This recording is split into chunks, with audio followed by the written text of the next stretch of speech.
La sixième élection générale en Éthiopie vient de se conclure. Plus de 38,2 millions de personnes étaient inscrites. Dans les 48 000 bureaux de vote du pays, les gens se sont rendus en grand nombre pour élire la prochaine représentation du pays. Le Premier ministre Abiy Ahmed a aussi voté dans son lieu de naissance, qui se situe dans la partie centrale du pays.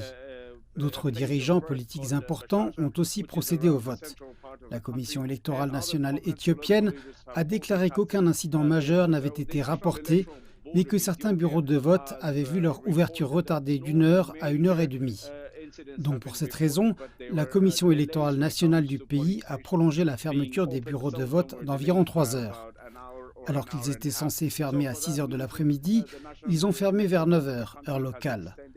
Le vote est à présent terminé et selon les rapports, il s'est déroulé pacifiquement dans l'ensemble. On s'attend à la publication de résultats préliminaires pour les 48 000 bureaux de vote dans tout le pays et ces résultats seront annoncés très prochainement.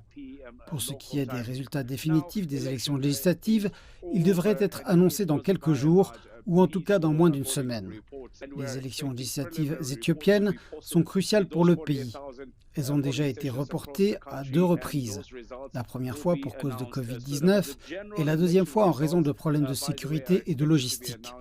Mais à présent, elles se sont tenues et la commission des observateurs de l'Union africaine, sous la supervision de l'ancien président nigérian Olusegun Obasanjo, a déclaré que les élections s'étaient tenues pacifiquement, ce que d'autres ont également confirmé.